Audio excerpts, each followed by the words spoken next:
Irmãos, vamos então continuar o estudo, Fundamentos da Teologia Reformada, falando sobre a Confissão de Fé de Westminster. Nós já estamos na aula 11 de 60. Aula 11 de 60, ok? Tem bastante assunto, é bem interessante esse assunto dos Fundamentos da Teologia Reformada, estudando a Confissão de Fé de Westminster. Essa confissão ela foi elaborada entre 1643 e 1646, por 120 teólogos, né? E ela foi uma espécie de resumo, sistematização da nossa fé. No que nós cremos, como nós cremos, por que cremos. A base da confissão de fé são as Sagradas Escrituras, elas que são a base de toda a nossa fé. Fala a respeito de Deus e a Santíssima Trindade, o ser de Deus, Deus Pai, Filho e Espírito Santo, o único Deus que subsiste em três, o Deus que decretou todas as coisas soberanamente, que criou todas as coisas para louvor da sua glória e que cuida de tudo aquilo que ele criou na forma da sua providência. Nós vimos que o homem pecou, houve a queda, o pecado, o seu castigo, e Deus então se aproxima do homem, é assim que deve ser, é a divindade, é Deus quem se aproxima dos seus.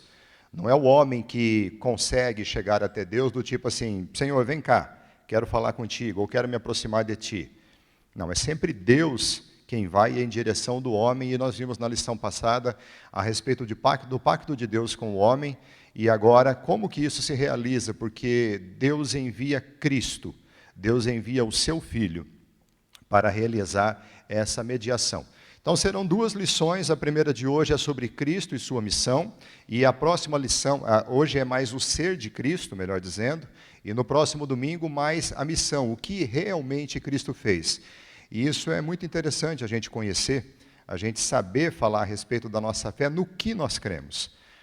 A confissão de fé, esse parágrafo, capítulo 8º, ele tem vários parágrafos, nós vamos ler só aqueles que falam a respeito da missão, ou melhor dizendo, do ser de Cristo como mediador. Veja como que aqueles irmãos resumiram o que a Bíblia fala a respeito de Cristo. Aprove a Deus, em seu eterno propósito, escolher e ordenar o Senhor Jesus, seu Filho unigênito, para ser o mediador entre Deus e o homem, o profeta, sacerdote e rei, o cabeça e salvador da sua igreja, o herdeiro de todas as coisas e o juiz do mundo. Irmãos, Cristo é tudo isso. E deu-lhe, desde toda a eternidade, um povo para ser sua semente e para, no tempo devido, ser por ele remido, chamado, justificado, santificado e glorificado.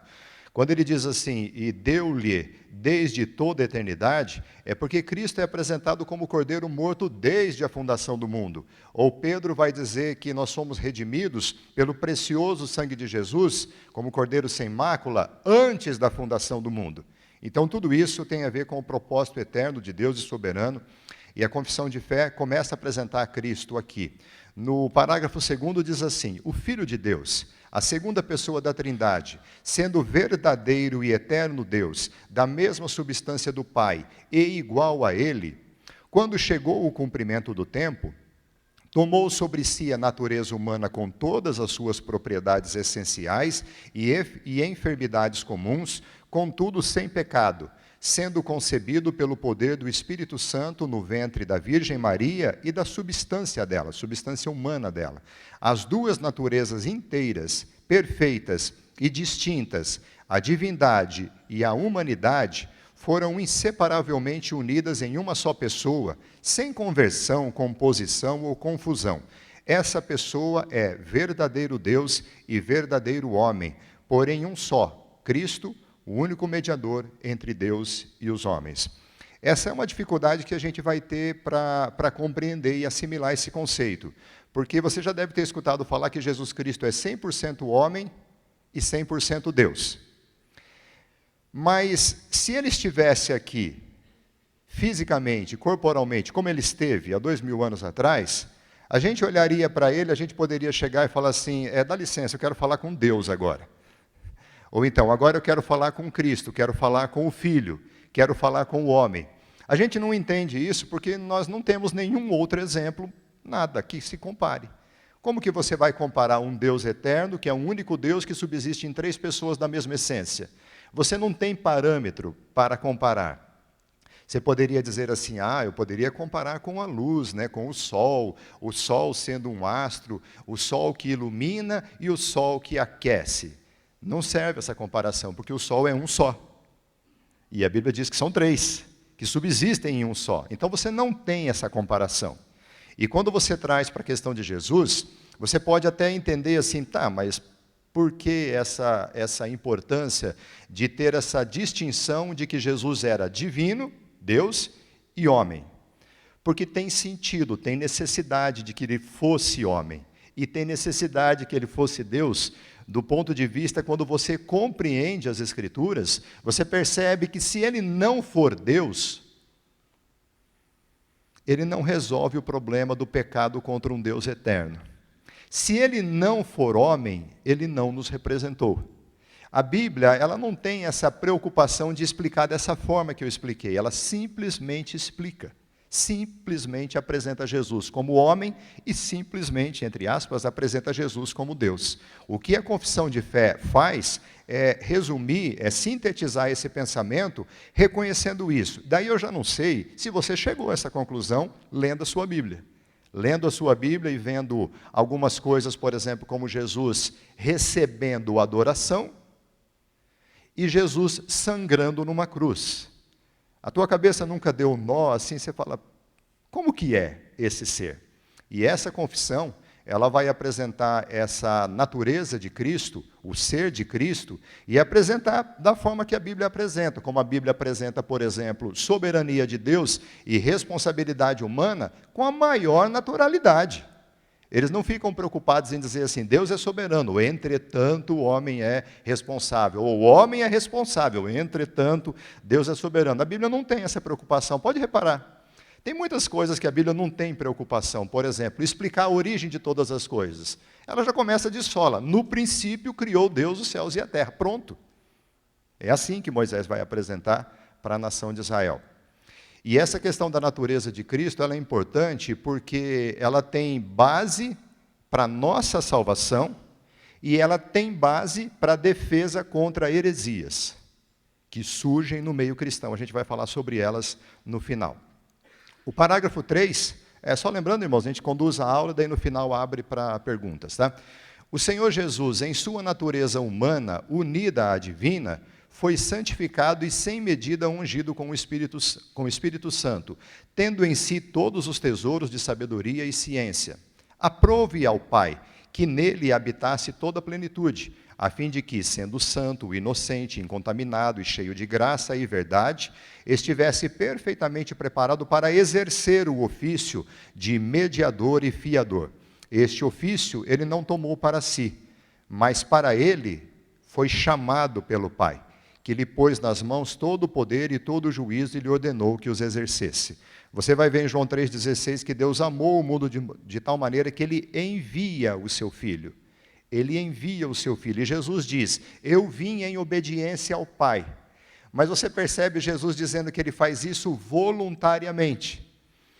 Na verdade, não é Jesus, Filho, que se apresenta dizendo assim, eu quero salvar a humanidade. É o Pai que chama Jesus e diz, vá morrer por eles. E o Filho diz, eu vou, voluntariamente. De novo, são conceitos que a gente tem dificuldade de entender. Porque Jesus contou aquela parábola do filho, que o pai chegou para ele e diz assim, filho, vai me ajudar hoje no trabalho? E o filho assim, claro pai, eu vou. E não foi. E chamou o outro filho dizendo, filho, vai ajudar o pai hoje no trabalho? O filho disse, eu não vou. E depois, arrependido, foi. E Jesus pergunta, qual que fez a vontade do pai? O que manifestou toda aquela bondade inicialmente, mas não obedeceu? Ou aquele que, apesar de ter se manifestado de forma aborrecida, foi? Qual que fez a vontade? O que foi? Mas Jesus não se enquadra em nenhuma dessas duas categorias. Ele é chamado pelo Pai, o Pai planeja a salvação, o Pai envia o Filho e o Filho vai voluntariamente. Qual é a missão, então, de Cristo? Jesus Cristo, filho de Davi, filho de Abraão, filho de Adão, foi escolhido pelo Pai para ser o Salvador do mundo. Essas expressões, filho de Davi, Abraão, Adão, é porque nós já vimos isso no estudo. Quando fala a respeito de Cristo, mostrando que ele é esse prometido, desde Adão, Gênesis 3,15, desde Abraão, Gênesis 12, desde Davi, quando ele quer construir o templo, e Deus mostra que vai dar uma descendência para ele. Como homem, ele era parte da raça humana e ele foi escolhido pelo Pai. Quando a gente estuda sacerdócio, o Denilson estava falando esses dias atrás, no estudo de Hebreus, a respeito do sacerdócio. O texto bíblico diz assim: ninguém escolhe isso, tem que ser chamado. E o texto vai dizer que Jesus, ele é escolhido pelo Pai, e nenhum de nós poderia chegar assim: não, envia eu, no lugar dele, eu que quero ir. Não, é o Pai quem escolhe soberanamente. E ao mesmo tempo, ele era o escolhido do Pai e o Filho unigênito de Deus, o único gerado. Deus Pai escolheu e ordenou como mediador entre Deus e o homem. Né? E essa figura do mediador, alguém que faz a paz entre as duas partes, ela é necessária. E aqui você já tem que entender que mediador só existe um. Só existe um. Não existe outro mediador. Não existe outra forma de chegar até Deus. E por que isso era necessário? Porque Adão e seus descendentes quebraram o pacto das obras, se tornaram pecadores e ofenderam a Deus, entraram em estado de inimizade contra Deus e Deus contra eles por causa da justiça de Deus. Nós vimos isso no estudo sobre queda, pecado e inimizade. E em relação a Deus, Cristo satisfaz a sua justiça. E em relação ao homem, ele revela a vontade do Pai. São duas coisas que Jesus Cristo faz. Uma delas em relação a Deus e outra delas em relação ao homem. E se você olhar os conceitos, eu lembro quando eu estava estudando, eu falei, é engraçado, porque a gente naturalmente não chega a pensar isso aqui. Que em relação a Deus, Cristo satisfaz a sua justiça. Por quê? Cristo não tinha pecado, morre o justo, satisfaz a justiça de pecadores. Em relação ao homem, ele revela a vontade do Pai. O Pai é bom. O Pai enviou o Filho, para quando o Filho fosse levantado, todo aquele que olhasse para ele fosse salvo. João 3,16 tem o resumo, né, dizendo assim que Deus amou o mundo de uma tal maneira que ele deu o seu Filho. Essa é a vontade do Pai, para que todo que nele crê não pereça, mas tenha a vida eterna. Então essa questão a respeito de Cristo, a missão que ele tem, ele revela para nós a vontade do Pai. E a vontade do Pai só há um mediador, só há um Salvador, e esse é o Filho de Deus, é o próprio Jesus. Tanto que João 3,18 vai dizer assim: quem crê nele não é julgado. Quem não crê, já está julgado, porque não crê no unigênito Filho de Deus. É mais ou menos assim: Deus estabelece o único meio por salvação que existe, anuncia desde Gênesis 3,15, vem anunciando progressivamente. É o único caminho para a salvação. Quem não crê nesse que é o único caminho, já está condenado. Não tem segunda chance, não tem segunda chamada. Eu olhei, não, eu não quero Cristo, eu quero ser salvo pelas obras. Não tem essa opção. Jesus, ele satisfaz a justiça diante de Deus e para o homem ele revela a vontade do Pai. Por isso que a salvação vem pelo ouvir a pregação de Cristo. Quem aqui creu? Creu porque ouviu a pregação do Evangelho. É assim que Deus planeja. Cristo anuncia a vontade do Pai, levanta os seus discípulos e diz assim: preguem o Evangelho para toda criatura, de qualquer povo, tribo, língua e nação. Vocês vão ser minhas testemunhas. Anunciem a vontade do Pai. Eu conversava com o Luiz Eduardo na vigília, né, porque eles teriam um trabalho evangelístico ontem, né? E eles até perceberam que às vezes eles estavam cometendo uma gafe. Ele falou nesses termos mesmo, esquecendo de ler a Bíblia. Entrava numa casa, fazia uma oração, às vezes citava a Bíblia de cabeça, mas não tinha o hábito de abrir. Aí ontem eles iam fazer isso, abrir a Bíblia. Eu falei assim: Luiz, leia Romanos 3. Todos pecaram e carecem da glória de Deus. Entre numa casa e diga que ali tem pecadores, inimigos de Deus. Anuncia o Evangelho em João 3,16, que Deus amou essa pessoa. Talvez você vai perceber que algumas pessoas vão arrepiar. Porque se você chegar numa casa e disser assim, eu sou da igreja tal, a gente veio aqui, né, eu queria fazer uma oração com vocês. Muitas pessoas vão dizer assim, claro, entra, nossa, ora por mim, ora, eu quero mais que ore, eu peço para todo mundo orar, eu não tenho preconceito com nenhuma religião, pode todo mundo orar por mim, não tem nenhum problema. Mas vai lá e fala que ele é um pecador. A vontade de Deus que Jesus revela é essa, que todos pecaram. Todos carecem da glória de Deus. Quem aqui gostaria de receber esse rótulo dizendo assim, você é um miserável pecador, condenado ao inferno? A Kathleen ia falar assim, eu? Você pode ser, mas eu não. Porque nós temos esse senso de que nós somos bons. Não somos. A Bíblia nos escancara isso. Então Jesus revela para nós a vontade do Pai, que é salvar aqueles que creem no seu Filho. E ele exerce esses 3 ofícios, Jesus, profeta, sacerdote e rei. Esses aqui eram ofícios muito comuns na época do Antigo Testamento. Você tem muita figura do profeta, a figura do sacerdote instituída a partir de Arão, e a figura do rei começando ali com Saul. E quando Cristo vem, ele cumpre todos esses 3 ofícios, que na verdade é como se fosse sombra, apontando para ele. Então, por exemplo, como profeta, Jesus exerce as seguintes atividades. Ele anuncia a vontade do Pai aos homens, ele proclama a verdade de Deus a todos, ele chama todos ao arrependimento e fé, ele anuncia as coisas vindouras, o juízo e a vida eterna, e mais do que os demais profetas, ele é a palavra encarnada, ele é o Logos, ele é a própria palavra de Deus. Então, quando você prega o evangelho para alguém e você anuncia que ele é um pecador e ele precisa se converter, se arrepender dos seus pecados, isso é profecia. Então, por exemplo, se eu chegar para a Neide e dizer assim, Neide, a palavra de Deus mostra que você é uma pecadora. E aí, Neide, me permita até fazer um comentário. Ainda que você esteja sofrendo de uma doença, ainda que muitas pessoas olhem para você com piedade, dizendo assim, puxa, a Neide está sofrendo uma doença, coitada. Sabe aquele conceito humano assim, porque é doente, porque é coitada, vai para o céu? Já ouviu esse conceito? Ela está fazendo assim? Não, porque ela sabe que não é assim. Mas é aquele conceito assim de pobrezinho, coitadinho, puxa, sofreu tanto aqui, vai para o céu. Não, a pregação é, você é uma pecadora. E se você não se arrepender dos seus pecados, você vai para o inferno. Isso é profecia ou não é? Isso é profecia.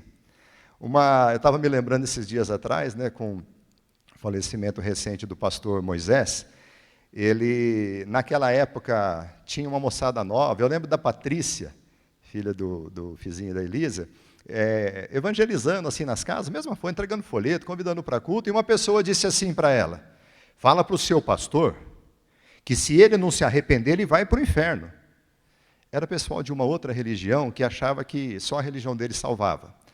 Aí a Patrícia chegou para o pastor Moisés e falou assim, pastor, a gente foi numa casa aí, o pessoal foi bem agressivo, inclusive falou o seguinte, que se o senhor não se arrepender, o senhor não vai para o céu. Ele falou assim, mas ela falou uma grande verdade, porque se eu não me arrepender, eu não vou para o céu mesmo. Claro, o contexto lá era de uma outra crença, uma outra convicção, achando que a salvação só estaria neles, né? Questionando muitas outras coisas da nossa religião. Mas Jesus é profeta porque ele anuncia a vontade do Pai. E a vontade do Pai é que creiam e sejam salvos. E se não se arrependerem, serão condenados. Isso é profecia. E Jesus não só exerceu o ofício de profeta, porque o profeta era assim, ele recebia a palavra de Deus, ele anunciava a palavra de Deus para o povo. E Deus dizia assim, olha lá, hein, se eu colocar a minha palavra na sua boca, anuncia conforme eu te disse. Deus não tem compromisso nenhum com a palavra do profeta, Deus tem compromisso com a palavra dele, dita pelo profeta.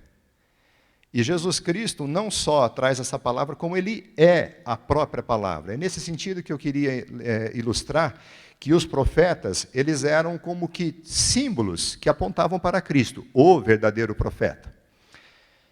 Mas ele era também sacerdote, e ele exerce as seguintes atividades, oferece um perfeito sacrifício por seu povo, vive para interceder por eles diante do Pai. Então o sacerdócio, ele é instituído na história bíblica, lembra que tudo vai sendo revelado progressivamente, quando Israel sai do Egito, caminha e vai para o deserto, e Deus aparece para eles lá no monte Horebe, Deus se revela, Deus institui o sacerdócio. Qual das tribos que teria esse privilégio? de sacerdócio? Tribo de Levi.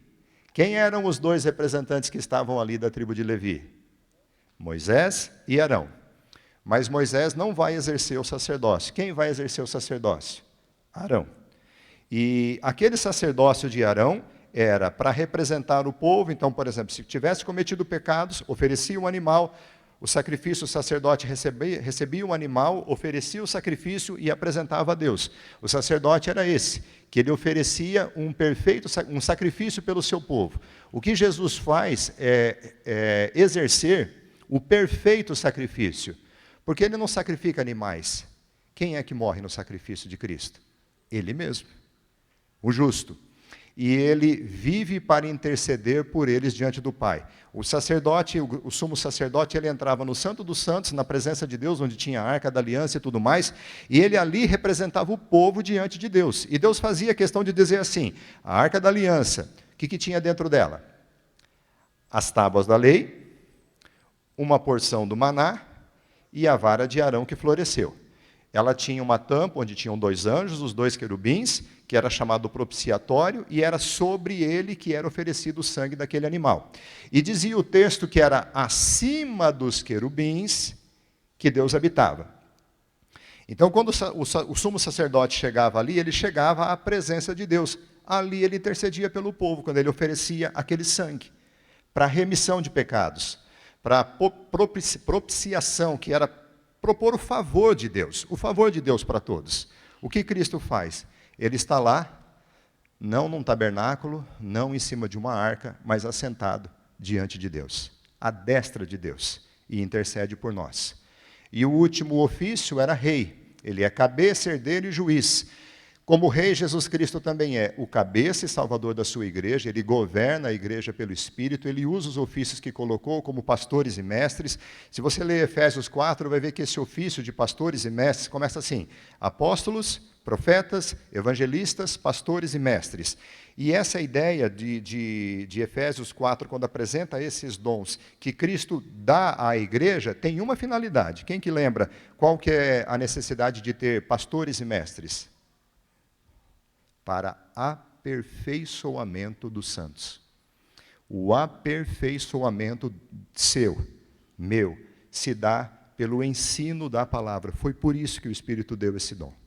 Por isso que Jesus enviou o Espírito e deu esses dons para a igreja. E dessa forma, ele é o cabeça da igreja e ele a governa dessa forma. Ele é também o herdeiro de todas as coisas.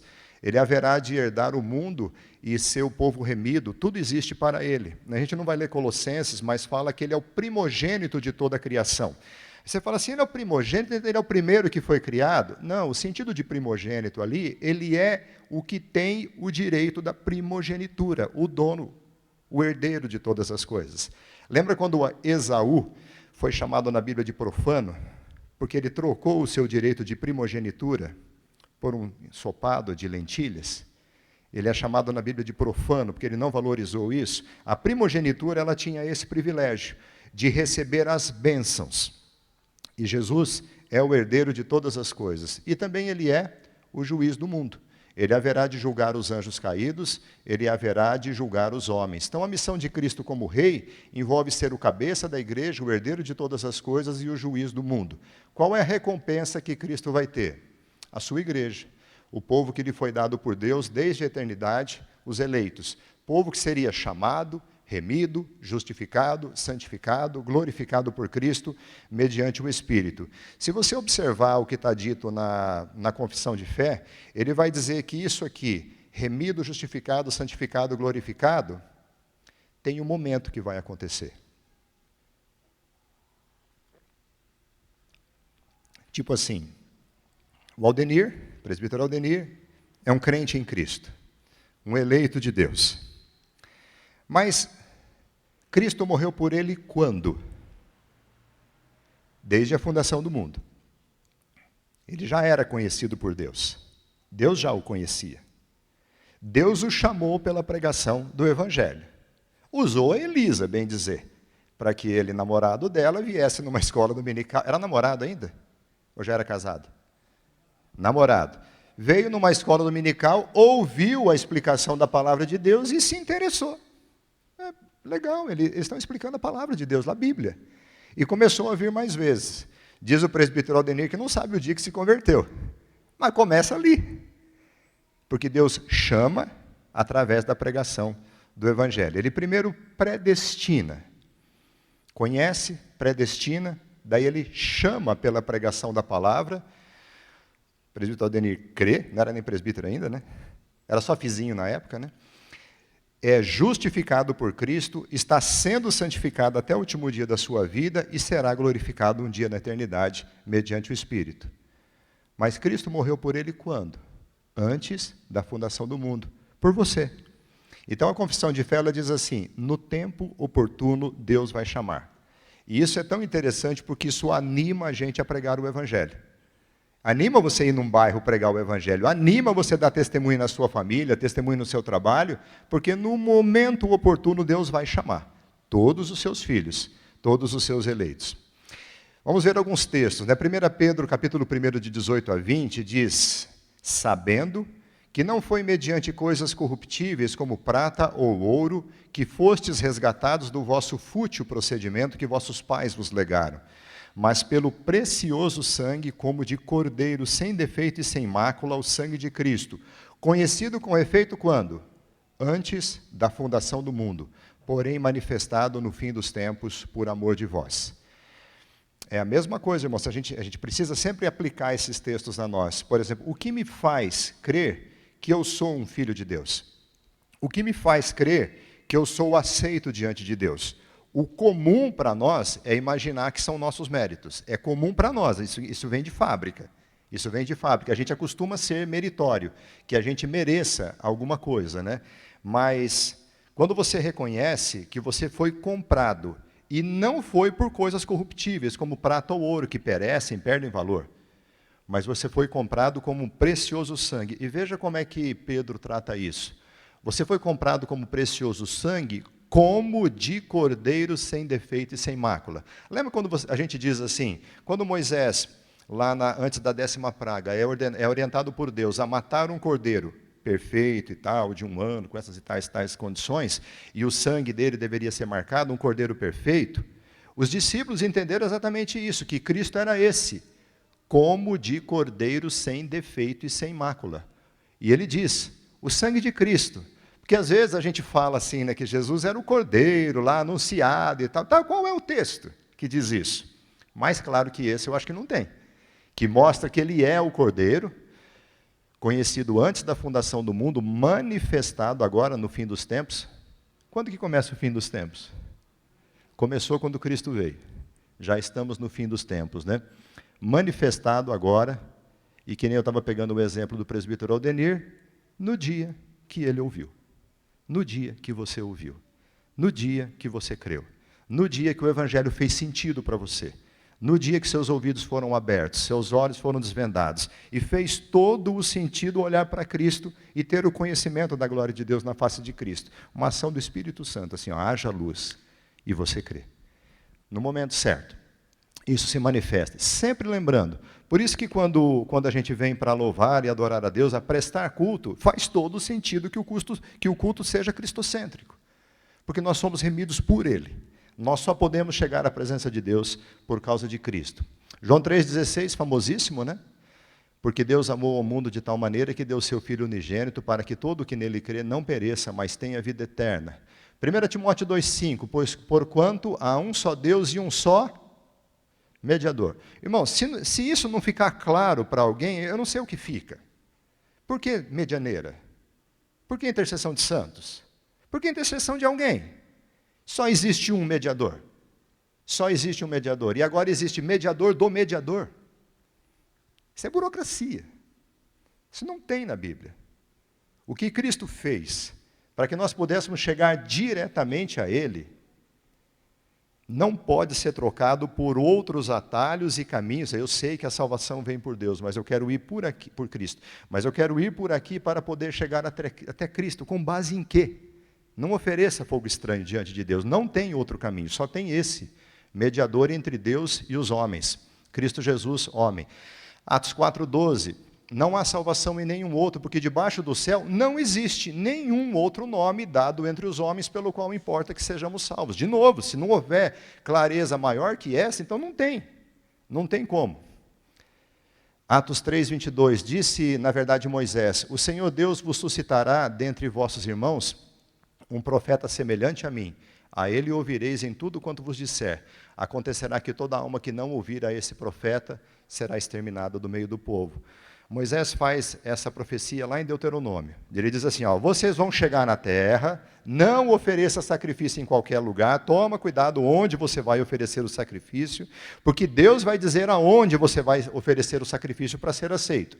E Deus vai levantar um profeta no meio de vocês, semelhante a mim, e a semelhança, Moisés não está dizendo assim, tão bom quanto eu, não é isso que ele está dizendo. Ele está dizendo assim, semelhante a mim, que conduzi vocês, que era mediador entre Deus e vocês, é um tipo de Cristo. Moisés está dizendo assim, quem não ouvir esse, será exterminado. Hebreus 5, assim também Cristo a si mesmo não se glorificou para se tornar sumo sacerdote, mas o glorificou aquele que lhe disse, tu és meu filho, eu hoje te gerei. Como em outro lugar também diz, tu és sacerdote para sempre, segundo a ordem de Melquisedeque. A gente passou por esse estudo de Hebreus recentemente. Tem o vídeo desse estudo, e é muito interessante você entender, assim, lembra que eu falei no início? Não é nem Cristo que chega e fala assim, eu quero ser o Salvador, é Deus quem o chama. E ele voluntariamente faz.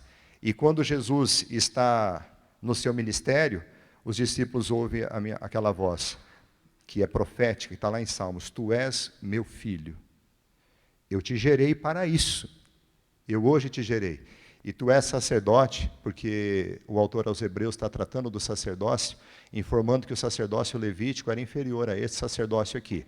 Vai falar mais sobre isso, né, Denilson? Então, estejam nos estudos de quinta-feira. Salmo 2,6, Deus dizendo, eu porém o constituí meu rei, ele é rei, sobre o meu santo monte Sião. Efésios 5:23 vai falar que ele é o cabeça. O marido é o cabeça da mulher, como também Cristo é o cabeça da igreja, sendo este mesmo o salvador do corpo. A gente diz assim, o marido é o cabeça da mulher, mas a mulher é o pescoço. Achei que não ia sair essa frase. Não cabe em Cristo, ok? É uma brincadeira, não cabe em Cristo. Cristo é o cabeça da igreja, não tem outro. Não tem nenhum homem na terra que vai ser o cabeça da igreja. Hebreus 1:2, nesses últimos dias, nos falou pelo Filho, a quem constituiu, lembra que ele é herdeiro? Herdeiro de todas as coisas, pelo qual também fez o universo. Atos 17:31, Deus, quando Paulo está pregando em Atenas, Deus estabeleceu um dia em que há de julgar o mundo com justiça, por meio de um varão que destinou e acreditou diante de todos, ressuscitando dentre os mortos. Paulo sabia que os atenienses iriam estranhar essa questão de dizer que Jesus ressuscitou, porque aquela ideia do pensamento grego, que o espírito é ruim, que a carne é ruim, mas o espírito é bom. E aí eles tinham duas reações. O grego ele pensava assim, a carne é ruim, ela vai ser destruída, lançada fora. Mas o espírito é bom, então quando eu morrer eu atinjo a plenitude. Então que história é essa que volta e reencarna na carne de novo que é ruim? Para eles, alguns se escandalizaram ali quando Paulo diz isso. Mas o curioso é que o grego pensava assim, a carne é ruim, vai ser descartada. Já que vai ser descartada, vou aproveitar todos os prazeres que ela pode me dar. Perversão completa. Outros pensavam o oposto. Já que ela é ruim e só comete pecados, eu vou adotar o ascetismo. Não toques isso, lembra de Paulo aos Colossenses? Não toques isso, não coma aquilo, não faça aquilo outro. Paulo fala que não tem valor nenhum contra a sensualidade. Então, esse tipo de comportamento do grego, ele era bem dicotômico mesmo, mas ele revela a total falta de conhecimento de quem é Deus. E o que Paulo está dizendo é que Jesus Cristo mostra que Deus o ressuscitou e o acreditou diante de todos. Por exemplo, nós estamos, a Ana Gabriela, quando esteve lá no Egito, evangelizando, falando lá numa lanchonete com uma menina, conhece Jesus e tal? Jesus, nunca ouvi falar. E dela foi um dos argumentos que ela usou assim, que ano nós estamos? Que ano nós estamos? 2021, depois de Cristo. Aí que ela tentou. Irmãos, algumas pessoas vão dizer, e daí não adianta você discutir com um ateu, com um incrédulo, quem quer que seja, mas será que se fosse uma mentira, teria marcado a humanidade dessa forma, que até os tempos passaram a ser contados antes e depois dele? Eu me lembro quando eu era adolescente, eu trabalhava no escritório líder, e eu lembro que um advogado japonês da cidade, são poucos, né? Chegou para o meu patrão, o seu Manuel Hirata, e falou assim, eles estavam falando sobre Deus, e aí o meu patrão falou assim, vai saber se existiu mesmo esse Jesus, né? E aí o advogado, seu Afonso Cavamura, falou assim, existiu. Porque se não tivesse existido, não tinha marcado a humanidade dessa forma. Até os tempos passaram a ser contados em antes e depois dele. Mas, irmãos, esse argumento não serve para você pregar para uma tribo indígena, percebe? Então, não é por causa desse tipo de argumento que a gente vai poder crer. Ele ajuda a gente poder, às vezes, argumentar com quem é conhecedor, cientista e tudo mais. Mas quando você for pregar o evangelho lá na África, uma tribo que nunca ouviu falar em arqueologia, história da humanidade, nunca viu outro ser humano, vai funcionar? Mas a palavra é capaz de converter o coração dessa pessoa do mesmo jeito. É o mesmo poder. Bom, Jesus Cristo disse assim, é por eles que eu rogo, não pelo mundo, mas por aqueles que o Pai me deu. Lembra quando a gente falou assim, qual que é a recompensa de Cristo? Aqueles que o Pai lhe deu. E Jesus vai dizer, né, aquele que o Pai trouxer a mim, de maneira nenhuma o lançarei fora. Isaías 53 já tinha essa profecia, por isso, diz o Senhor, eu lhe darei muitos com a sua parte. Com os poderosos repartirá ele o despojo, porquanto derramou a sua alma na morte. Foi contado com os transgressores, contudo levou sobre si o pecado de muitos, e pelos transgressores intercedeu. Eu gosto disso daqui, que ele vai repartir com o despojo, com os poderosos. Lembra da parábola que Jesus conta?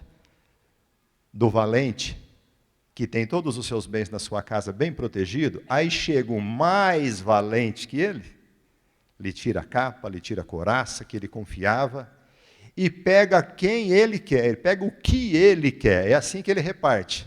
Porque a gente pensa assim, pô, mas você está com 2 bifes aí, vamos repartir esse bife, né? Eu quero a parte, vamos repartir a bisteca. Como é que você reparte a bisteca, Boguinha? O filé mignon. Eu me lembro quando criança, na hora do almoço, assim, eu ia me servir, né? Aí eu vi uma bisteca, falei, puxa, tão difícil de cortar. Deixa eu pegar esse pedacinho que é fácil de tirar aqui, né? Meu pai só virou e falou assim, mas bem o filé mignon, né? Nem sabia o que era filé mignon, achava que era fácil, mas que era gostoso e molinho, era, né? Vamos repartir aqui, é assim que Jesus faz isso?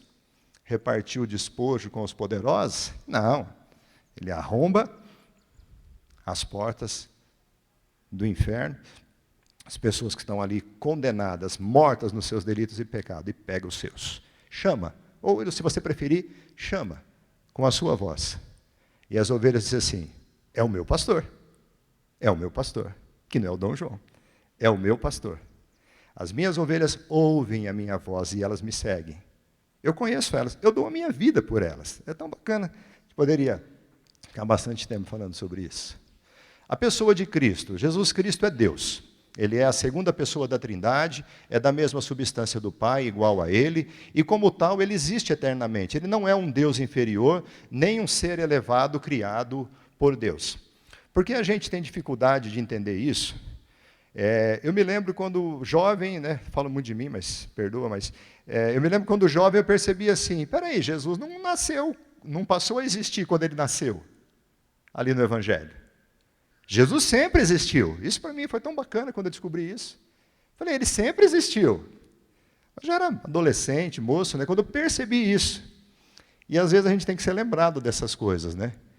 Mas quando a gente fica pensando assim que Ele passou a existir a partir dos evangelhos, a partir do seu nascimento aqui na Terra, essas coisas ficam difíceis da gente entender, irmãos. Se a gente imaginar que Cristo não está ali em Gênesis 3:15, que Jesus Cristo não está ali no descendente em Gênesis 12, que Jesus não está ali no cordeiro que Deus iria prover para si, que Jesus Cristo não está ali quando Deus faz uma promessa para Davi. Jesus Cristo estava ali o tempo todo, no cordeiro morto. Jesus Cristo sempre esteve ali. Quando você começa a entender, aí tudo isso começa a fazer sentido. Ele é a segunda pessoa da Trindade, é da mesma substância do Pai, ele existe eternamente, ele não é um Deus inferior, nem um ser elevado, criado por Deus. Pela encarnação, ele tomou sobre si uma natureza humana e ele foi gerado pelo Espírito no ventre da Virgem Maria. Ele foi gerado da substância de Maria, daí a sua humanidade. Ou seja, Jesus Cristo, homem, a substância humana dele veio de Maria.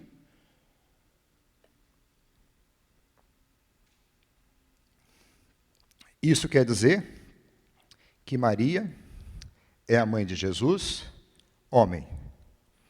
Aquela afirmação, né? Jesus Cristo é Deus? É. Ou então, começa de outro jeito, né? Maria é mãe de Jesus? É. Jesus Cristo é Deus? É. Maria é mãe de Deus? Não. Maria é mãe da parte humana de Cristo. E ele assumiu a forma humana. Ele foi concebido pelo Espírito Santo no ventre de Maria, porque ele precisava ter a nossa natureza humana. É por isso que o texto explica e apresenta-se dessa forma. Ele se tornou homem como um de nós, sujeito a ser tentado. Por exemplo, Deus pode ser tentado? O que a Bíblia diz? Deus não tenta a ninguém e nem pode ser tentado.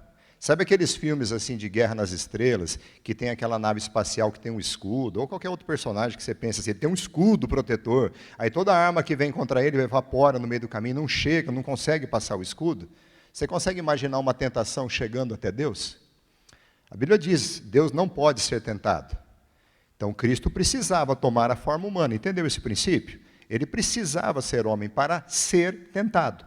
Para ser tentado. E Hebreus, quando conta isso, diz, sem pecado. Ele teria que ser capaz de sofrer. E ele teria que ser capaz de morrer. Você consegue pensar num Deus que fosse capaz de sofrer? Porque a Bíblia fala do entristecimento do Espírito Santo, e é antropopatismo isso, né? Que é uma linguagem que a Bíblia usa para a gente poder entender. Deus se entristeceu, Deus se irritou, Deus... A gente olha isso para que a gente consiga entender. Mas você consegue entender Jesus sentindo dor? Eu vou ter que citar de novo aqui um filme, uma ficção científica. Foi o primeiro filme do Super-Homem que eu assisti. Aliás, o segundo filme, lembra o segundo filme, aquela história quando ele abre mão de ser Superman? Lembra disso, Ricardo? Não? Ah, vai dizer que não tinha nascido também, né? Mas aquele filme do Superman, eu acho que é no segundo filme, ele abre mão, ou é no 1? Que Homem-Aranha aqui. Ele abre mão do poder dele de Superman. Aí ele vai numa lanchonete. Aí tem um cara muito chato lá. E ele começa a querer tomar as dores. E ele apanha do cara. E ele sangra. E ele olha assim, pensando, o que é sangrar? Né? Claro, depois ele ganha o poder e bate no cara. Claro, o filme não ia deixar barato, né? Mas o ponto aqui que eu queria que os irmãos entendessem, e despertassem, né? Que isso também ajuda a despertar, é que Cristo, como homem, foi capaz de sofrer.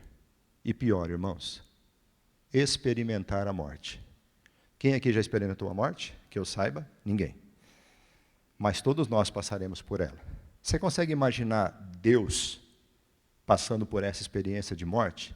Porque Cristo, quando ele está prestes a ser preso e crucificado, Pedro toma a frente, corta a orelha de Malco, e Jesus diz assim, você acha mesmo que se eu não quisesse, eu não pedia ao meu pai, ele mandava uma legião de anjos aqui, fulminava todo mundo? Eu vim, você completa com a frase anterior dele dita pouco tempo antes, eu vim exatamente para isto. Eu vim para sofrer, eu vim para morrer. Tem gente que diz assim, não, Jesus não morreu. Eu já contei essa ilustração aqui uma vez em Luanda, quando o dono de um prédio onde a agência da Caixa ia ser, ele era muçulmano, e o gerente nosso foi lá, conversou com ele, e voltou e falou assim, puxa, Ed, eu não sabia que os muçulmanos creem em Cristo. Eu achava que não acreditava. E ele me disse assim, não, a gente crê em Cristo mais do que vocês, cristãos. A gente crê, inclusive, que Cristo não morreu na cruz, que lá é uma história que contaram, que Jesus, quando os soldados vieram para prender Jesus, até ali é verdade, um rebanho de ovelhas o cercou, e foi cercando e cercando, e à medida que esse rebanho vinha, todas as pessoas foram se afastando, e Jesus foi ficando sozinho, e depois subiu aos céus. A hora que ele terminou de falar, falei, tá, mas tem um problema aí. Porque se ele não morreu na cruz, não tem remissão de pecados. E esse colega bancário, né, que era o meu gerente geral na época, muito católico, muito religioso, muito religioso. Um dia eu contei quantas vezes ele se benzia antes de entrar no banco. Ele se benzia 11 vezes. Tinha janela, na época dava para ver, ele estacionava o carro dele, o Uno, e ele parava, fazia o sinal da cruz, fazia uma oração, fazia o sinal da cruz, saía do carro, fazia outro sinal da cruz, ele vinha, passava no portal do banco, fazia o sinal da cruz, passava pela porta giratória, fazia o sinal da cruz, ia lá no guichê de caixa, tinha um colega que tinha uma santinha lá, ele punha a mão, fazia o sinal da cruz, depois ele voltava na mesa dele, ficava em pé, fazia o sinal da cruz, abria a gaveta, tinha uma foto de uma santinha, que eu sabia que tinha lá, e ele fazia o sinal da cruz, ele sentava, fazia uma oração, eu não contei se deu 11 aqui, mas foi 11, um dia eu contei, 11. Quando eu falei para esse homem, expliquei para ele, eu lembro que eu peguei um papel assim, ô Pedro, é o seguinte, ó, Deus Pai, Deus Filho, Espírito Santo, o amor de Deus aqui, Jesus Cristo, assim, assim, assim, assim, assim, assim, assim. Se Cristo não morreu da cruz, nossos pecados não são perdoados. Eu sei que eu estava sem ar. Tipo assim, né? E o mais curioso foi ele olhar aqui e falar assim, onde é que você aprendeu tudo isso? Ele fez assim com o dedo. Onde você aprendeu tudo isso? E, na hora, eu voltei assim. Escola dominical. Cultos, estudo bíblico, conhecimento da palavra de Deus. Um homem extremamente religioso, que nem sabe que essa doutrina que parece bonitinha, dizendo que Cristo não morreu porque teve um final feliz, é simplesmente a nossa condenação. Seria a nossa condenação se fosse verdade. Por isso que, assim, a gente tem que ser sempre muito grato a Deus pela oportunidade de estudar a palavra de Deus, né? Compreender.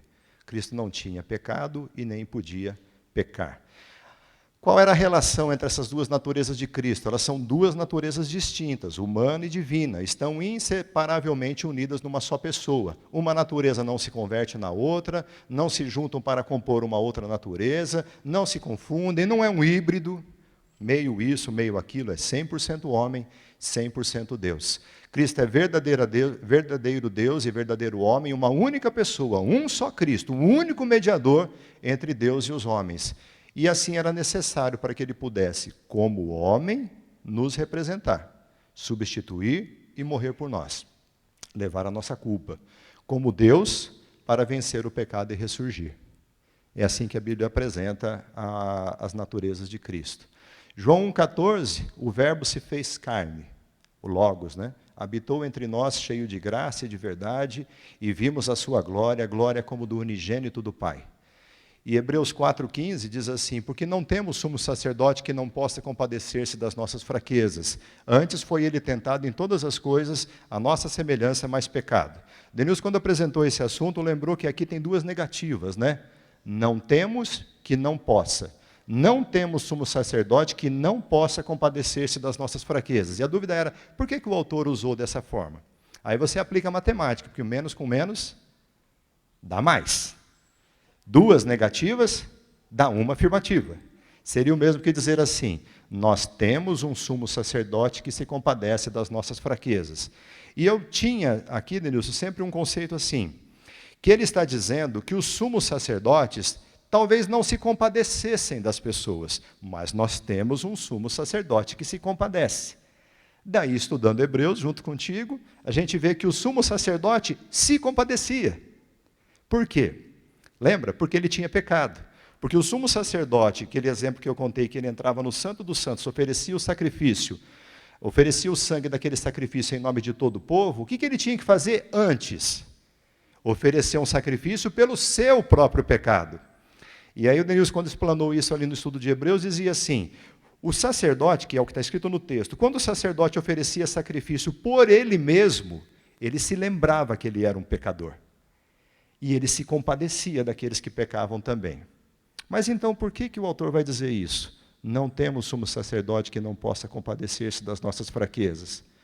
Porque ele é sem pecado. Percebe? Ele é sem pecado. Aquilo que ajudava o sumo sacerdote a se compadecer dos outros, é porque o outro sumo sacerdote era pecador. Agora, esse grande sumo sacerdote não é pecador. Mas ele afirma, ele se compadece das nossas fraquezas. Então, Jesus é esse grande sumo sacerdote. Veja que interessante, Hebreus 2, 14 a 18. Visto, pois, que os filhos têm participação comum de carne e sangue, desses também ele igualmente participou, para que por sua morte destruísse aquele que tem o poder da morte, a saber, o diabo, e livrasse todos que pelo pavor da morte estavam sujeitos à escravidão por toda a vida. Pois ele, evidentemente, não socorre anjos, mas socorre a descendência de Abraão. Não existe plano de salvação para anjos. Mas para a descendência de Abraão, que Gálatas vai dizer que pela fé nós somos descendentes de Abraão, nós temos esse socorro que vem de Cristo. Por isso mesmo convinha que, em todas as coisas, ele se tornasse semelhante aos irmãos, para ser misericordioso, fiel sumo sacerdote das coisas referentes a Deus, e para fazer a propiciação pelos pecados do povo, pois naquilo que ele mesmo sofreu, tendo sido tentado, é poderoso para socorrer os que são tentados. Você tem tentações na sua vida? Cristo conhece. Você tem dificuldade de fome e sede? Cristo conhece. Você não tem onde reclinar a cabeça? Cristo conhece. Você foi tentado em todas as coisas na sua vida? Cristo também foi. Ele sabe o que é ser tentado. E Ele intercede por nós. Foi o plano de Deus que Ele conhecesse tudo isso. Respondeu-lhe o anjo para Maria: descerá sobre ti o Espírito Santo e o poder do Altíssimo te envolverá com a sua sombra. Por isso também o ente santo que há de nascer será chamado Filho de Deus. Porquanto nele habita corporalmente toda a plenitude da divindade. Deles são os patriarcas, deles, israelitas, são os patriarcas, e deles também descende o Cristo, segundo a carne, o qual é sobre todos. Deus bendito para todo sempre. Então tudo isso que fala a respeito do nosso Senhor, fala a respeito de Cristo. Quem era Cristo para os apóstolos? Já pensou nisso? O que João diz? No princípio era o Verbo estava com Deus, e o Verbo era Deus. Aqui tem um comentário que o pastor Augusto faz nesse curso, que é assim: os testemunhas de Jeová, para derrubarem o conceito que Jesus é Deus, eles adulteraram essa tradução. Sabe quando que eles fizeram isso? Em torno de 1825, 1800, os anos 1800. Durante todo o período da história cristã, esse texto sempre foi traduzido assim. O Verbo era Deus. E o líder dos testemunhas de Jeová, dizendo que recebeu de Deus assim como um clique, ele recebeu o dom de interpretação do hebraico, do latim, do grego, e de uma hora para outra, ele fez como que um download, Samuel, e recebeu. Seria bom assim, né? Faz um download, aprende tudo na hora e já saiu traduzindo. Primeira preocupação dele, mudar a Bíblia. E ele mudou diversos textos, dizendo que no princípio era o Verbo estava com Deus, e o Verbo era um Deus com D minúsculo. O texto não cabe isso. Nunca foi dito isso nesse texto. Simão Pedro, servo e apóstolo de Jesus Cristo, 2 Pedro, capítulo 1, verso 1, Pedro se apresentando. Simão Pedro, servo e apóstolo de Jesus Cristo, aos que conosco obtiveram a fé, igualmente preciosa na justiça do nosso Deus e Salvador Jesus Cristo. Cristo é Deus e Salvador. Não está faltando aqui, nosso Deus e o nosso Salvador Jesus Cristo. É a mesma coisa na tradução. Para Pedro, Jesus é Deus. Para João, Jesus é Deus. Quando Paulo escreve a Tito, ele diz assim: aguardando a bendita esperança e a manifestação da glória do nosso grande Deus e Salvador Jesus Cristo. Para Paulo, quando ele escreve a Tito, quem é Jesus? Deus e Salvador. Por isso que eu disse no começo que para os apóstolos, Jesus sempre foi Deus. Jesus é Deus. E eles sempre se referiram a Jesus como aquele que morreu na cruz e sangrou. Homem, completamente homem. Qual que é a capacitação que Cristo teve? Deus chamou e ordenou a Jesus para que ele fosse o mediador da nova aliança, o cabeça da nova humanidade, o representante dos eleitos. E para que Cristo pudesse realizar a sua obra de mediador e fiador da nova aliança, o Pai o capacitou da seguinte maneira: ele foi ungido com o Espírito Santo sem medida para realizar sinais e prodígios, para se manter puro e santo, para suportar a cruz sem desistir, para ressurgir dos mortos. Lembra que Jesus orava bastante? Orava bastante. O livro de Lucas vai narrar, o Evangelho de Lucas vai narrar Jesus orando 11 vezes. E a oração feita por Jesus, o receber do Espírito Santo, a Bíblia aponta que Deus fez isso, ungiu com o Espírito sem medida. Deus revelou toda a sua sabedoria e conhecimento em sua pessoa, divina e humana. Jesus Cristo é a expressão plena, completa, perfeita da sabedoria de Deus. Por isso ele também será o juiz do mundo. Toda a plenitude de Deus habitou e habita nele fisicamente, para que ele fosse santo, puro, perfeito, para que pudesse oferecer um sacrifício aceitável ao Pai, para que a sua morte tivesse alcance ilimitado. João 3,34, a gente já está encerrando, pois o enviado de Deus fala as palavras dele, porque Deus não dá o Espírito sobre medida. Deus não deu sobre medida para Jesus. Atos 10,38, como Deus ungiu a Jesus de Nazaré com o Espírito Santo e com poder, e o qual andou por toda parte, fazendo bem e curando a todos os oprimidos do diabo, porque Deus era com ele. É o discurso de Pedro para Cornélio. Hebreus capítulo 1, 8 e 9, mas acerca do Filho diz, o teu trono, ó Deus, é para todo sempre, e cetro de equidade é o cetro do seu reino. Amaste a justiça, odiaste a iniquidade. Por isso, Deus, o teu Deus te ungiu com óleo de alegria, como a nenhum dos teus companheiros. Porque Jesus é tudo isso que está aqui, ele é juiz. Só ele pode julgar, porque ele tem essa capacidade. Colossenses diz que nele, todos os tesouros da sabedoria e do conhecimento estão nele ocultos. Com efeito, nos convinha um sumo sacerdote como este, santo, inculpável, sem mácula, separado dos pecadores e feito mais alto do que os céus. O autor aos Hebreus vai dizer, era conveniente, nós precisávamos desse. Hebreus 12, 24, e a Jesus, o mediador da nova aliança, e ao sangue da aspersão, que fala coisas superiores ao que fala o próprio Abel. Lembra quando Abel morreu? E Deus chegou para Caim e disse assim, o sangue do teu irmão clama. Está clamando justiça. E Caim diz assim, eu não sei. Deus pergunta para ele assim, o que você fez com seu irmão? E aquela injustiça de matar Abel é uma injustiça que clama a Deus. E o autor aos Hebreus está dizendo assim, o mediador da nova aliança fala de coisas muito superiores a que essa justiça. Tem muito mais justiça, é muito superior à de Cristo.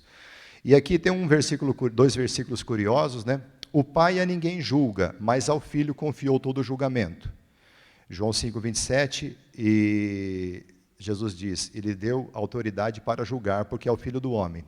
Mas lembra quando Jesus diz assim, nesse próprio texto ele diz assim, eu a ninguém julgo? Aí fica uma confusão, né? Eu não julgo a ninguém.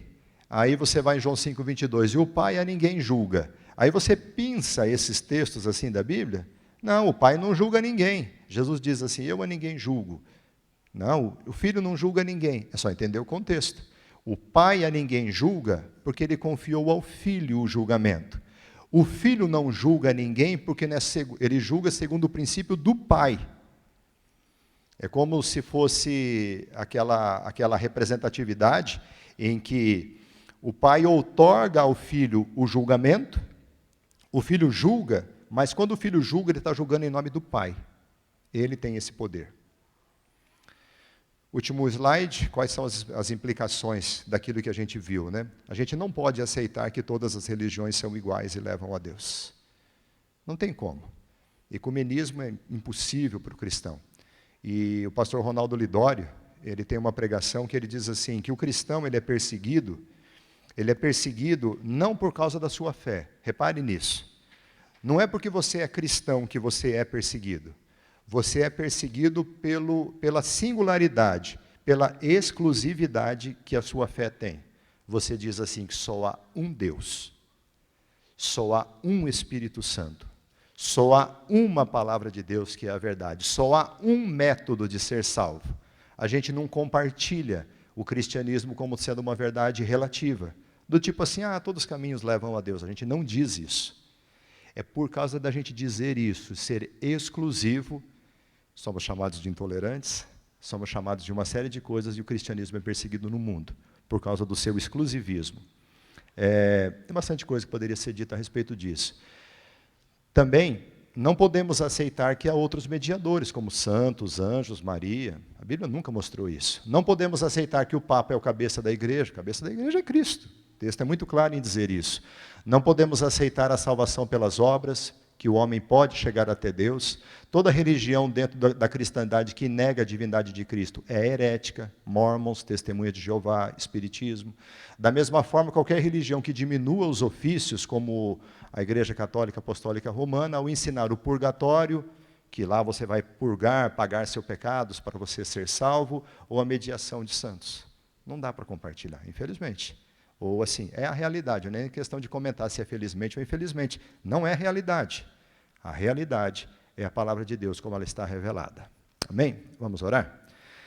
Senhor nosso Deus, obrigado por esse momento de reflexão nessas verdades espirituais, que nós de fato possamos compreender quem é o nosso Redentor e Salvador Jesus Cristo. Que nós possamos, diante de teu grande amor, estudar e compreender e ter esse conhecimento a respeito de ti, dessas verdades, mas o conhecimento pleno, Pai, o conhecimento não teórico que fica na nossa mente, mas o conhecimento experimental, provar disso, desse amor que o Senhor tem pelas nossas vidas manifesta no teu Filho. Muito obrigado, ó Deus, por tão grande salvação. Em nome de Jesus. Amém.